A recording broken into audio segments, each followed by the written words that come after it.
No, brother, don't make the mistake of confusing the Arab regimes, most of them, with the Arab people. Believe me, every man, woman and child in the Arab world is outraged by this atrocity that's taking place in Palestine. Their governments is something else. Let me tell you, very soon, in the next couple of weeks, I'm leading a convoy led by 2 bright red British fire engines, followed, I hope, by British ambulances and a whole column of trucks of material aid. I'm going to lead it all the way from London to Gaza, through France, Spain, Morocco, Algeria, Tunisia, Libya and Egypt, right up to Rafah, where we'll cross the border into Gaza. I promise you, our convoy will be greeted by millions of people on that journey, because we'll be carrying the hopes of all those Arabs whose governments simply have failed them and the Palestinians. Let's go back to the comment wall and take an SMS. M. Wilson of the United Kingdom: since the BBC can't get into Gaza, could they go and film the other concentration camps in the West Bank? I won't be renewing my TV license until the BBC cleans its house. Well, Mr. Wilson, the BBC has disgraced itself. I thought it could not fall from the standards it set during the run-up to and the conduct of the Iraq war. But the BBC has very badly let down the British people. Well, I'll be back after the news, and you don't want to miss the second half of the show, because if you think the first half has been fast and furious, wait till you see the second half. So we need your SMS, we need your emails, above all we need your telephone calls, and also your voicemails on 0044 203 070 2522. This is George Galloway, this is Press TV, and you don't want to be anywhere except in front of Press TV when I come back.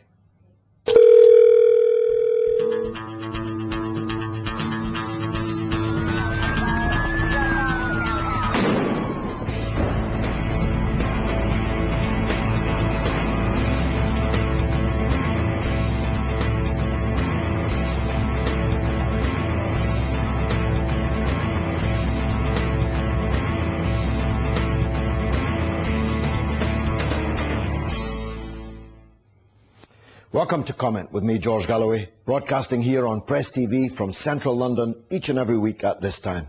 It's the big conversation. It's the great debate. People are watching on different platforms all over the world. We need your SMS, we need your emails, and above all, we need your telephone calls at the numbers that are coming up on the screen throughout the show. And don't forget the voicemail number, 0044 203 070 2522. I read every email and I listen to every voicemail number. So even if you don't get onto the screen, your point will certainly be absorbed by me and the rest of us on the comment team. Now, each and every week, we show the best of the political cartoons that our editorial staff have amassed up here on the comment wall. Let's take this week's cartoons and see.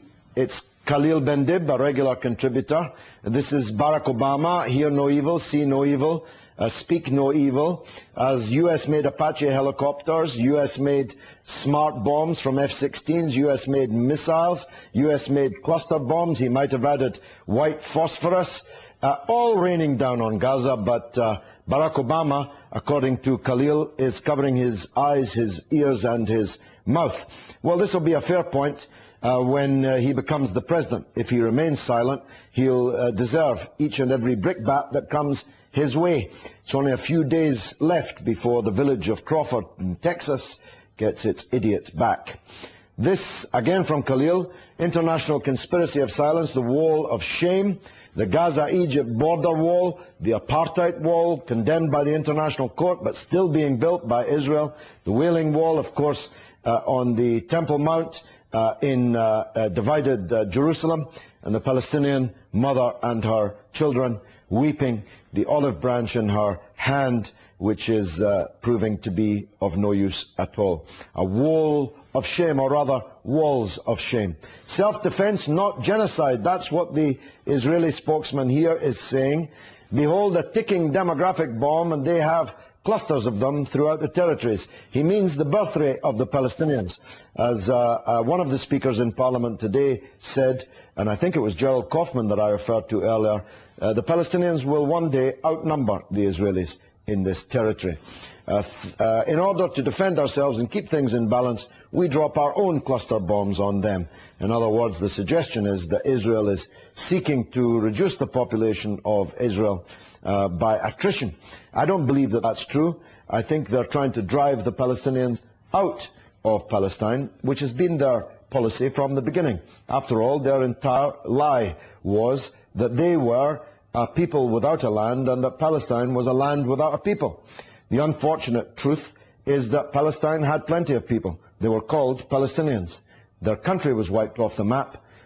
Millions of them now, with their children and grandchildren, are refugees, and some of them are refugees in Gaza.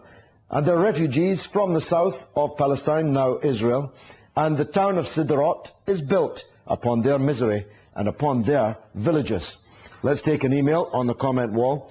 Remember, we want your country up here so that we can show the worldwide audience that we have. This is from Imdad in the UK.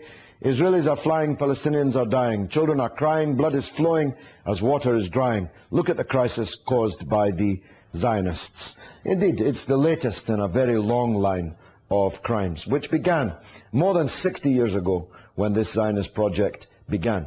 But I did tell the House of Commons today that this did not start on the 27th of December.